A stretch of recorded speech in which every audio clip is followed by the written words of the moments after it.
84 कोस मानी जो है, जो बताते हैं ये 84 लाख योनि से मुक्त होने के लिए जीव जो है, कहते हैं कि अगर कहीं भी पाप करता है तो तीर्थ में आके भस्म हो जाता है। उन मानी 90 साल लगभग हो गया है, आज से 90-95 साल एक मौनी बाबा आए हुए थे, उनके माध्यम से ये शुरुआत हुई थी। तो कचुरी जो महंत थे, कचुरी महंत ने उनका सहयोग किया, कहा कि बाबा मैं ले चलूंगा। तो इस तरह से, इसीलिए आज भी जो है कचुरी से ही वो डोला उठता है। नेपाल सरकार तो करती है और सारा सहयोग भी करती है। और अभी देख रहे हैं कि कुंभ में जो हुआ है, योगी जी ने तो जो है कमाल कर दिया, पूरा एक विश्व रिकॉर्ड बना दिया। लेकिन अफसोस है कि बिहार में ये व्यवस्था नहीं। बिहार में 4 जगह परिक्रमा रुकता है। करुणा यानी कलना से शुरू होता है, कलना, और इसके बाद गिरजा स्थान, और फिर लौट करके आता है करुणा और विशौल।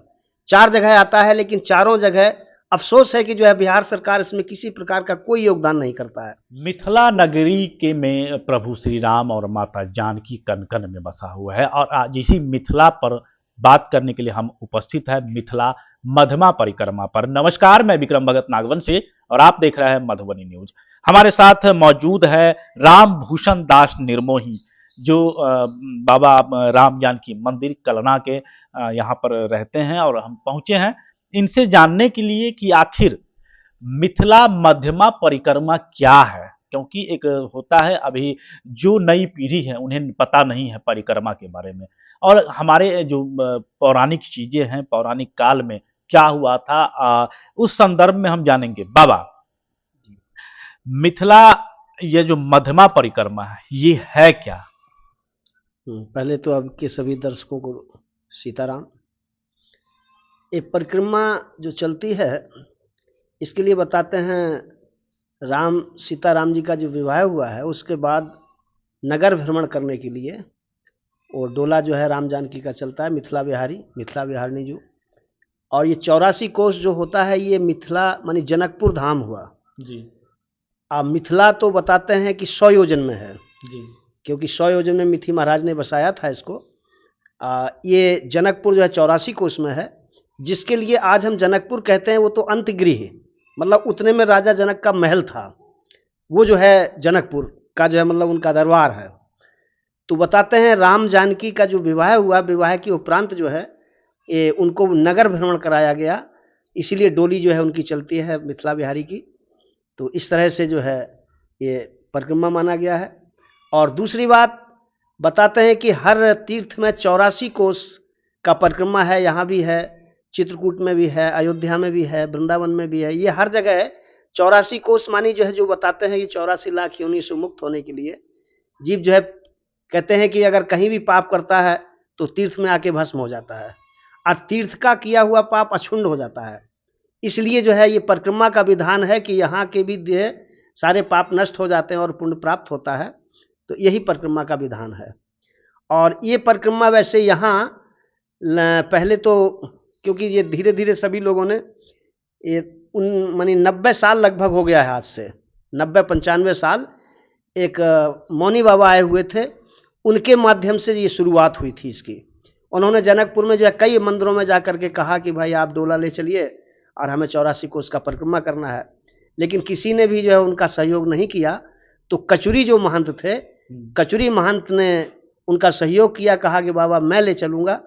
तो इस तरह से, इसीलिए आज भी जो है कचुरी से ही वो डोला उठता है, और आकर के जो है जनकपुर जो अंतगिरी उसका जो है भ्रमण करते हुए हनुमानगढ़ी पर रुकते हैं, और हनुमानगढ़ी से जो है कलना पहुंचते हैं। कलना से ये परिक्रमा प्रारंभ माना जाता है, और कलना से जो है फिर गिरजा स्थान, तीसरे दिन मटिहानी, जलेसर, इस तरह से 15 दिन का जो है होते हुए आके कलना में ही संपन्न हो जाता है। और बिशौल में जाकर के लोग विश्राम करते हैं। इसके बाद अंतगृह चले जाते हैं। गृह मानी घर, मानी अंत में जो है घर का परिक्रमा होता है। तो जनकपुर जिसे आज मानते हैं वो राजा जनक का घर था। आइए 84 कोस घूमते हैं, ये जनकपुर है, यही इसका। अच्छा, ये 84 कोस जो घूमते हैं ये जनकपुर है। और जब आप कह रहे हैं कि 95 साल हुआ है, साधु संत इसमें शामिल होते हैं जी। और किस तरह की व्यवस्थाएं होती है? मतलब रात्रि विश्राम किया जाता है, एक जगह बनाया हुआ है? जी, 15 बासे हैं, तो ये जगह अपना अपना जो है सब व्यवस्था रहता है। सबके साथ में जो है गाड़ी बैल रहते हैं। कोई बाहर से साधु संत आते हैं तो अपना वैसे ही चलते हैं। तो 15 अपने माने ये कोई खास जो है लोग व्यवस्था नहीं करता, सब अपनी अपनी जो है व्यवस्था, जिस जगह पहुंचते हैं वहां उस क्षेत्र के लोग जो है चंदा करके एक जगह जो है चावल दाल वगैरह सब जो है एकत्र कर लेते हैं, वही सब में बंटवारा कर देते हैं। तो इस तरह से जो है 15 वासे हैं और 15 जगह। और वैसे ये 3 परिक्रमा होती हैं, ये 15 दिन का है। इसके बाद में एकादशी से जो है 5 दिन का चलेगा, तो उसमें 5 वासे रहते हैं। और तीसरा जो है 24 घंटे चलता है, 24 घंटे यहाँ से उठाया और यहीं आके संपन्न कर दिया, वो 24 घंटे होता है।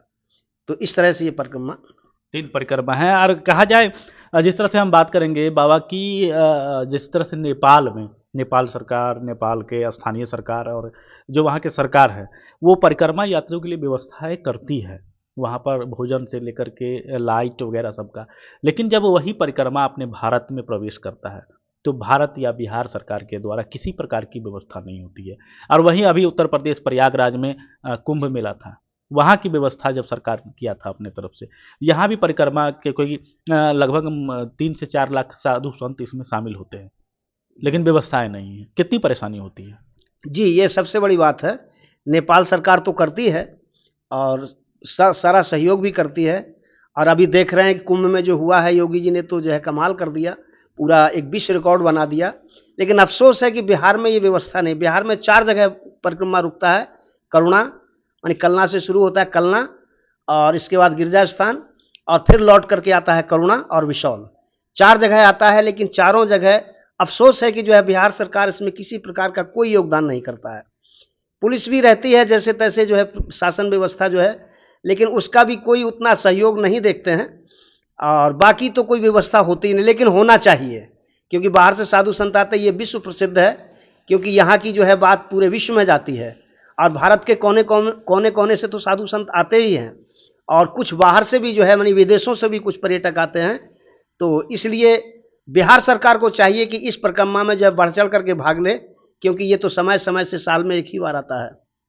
जी, समय समय से साल में एक ही बार आता है। और व्यवस्थाएं लगातार हम इस पर खबर भी दिखा रहे हैं कि जो परिक्रमा में लाखों लोगों की भीड़ होती है, साधु संत होते हैं, और आसपास के लोग यहाँ जो मिथिला बिहारी का डोला है, भगवान का दर्शन करने पहुँचते हैं। और सुरक्षा व्यवस्था के नाम पर कोई चीज़ नहीं होती है, ना भोजन, ना पानी, ना लाइट। अंधेरे में रह करके जो निजी जैसे तैसे कुछ निजी संस्थाएं हैं जो मेडिकल कैंप वगैरह लगाती है और सेवा देती है, लेकिन लगातार साधु जो संत हैं वो आवाज़ उठा रहे हैं कि जो मिथिला परिक्रमा है इस पर सरकार, बिहार सरकार पूरी व्यवस्थाएं करे। स्थानीय जनप्रतिनिधि और प्रशासनिक अधिकारी को जागना होगा।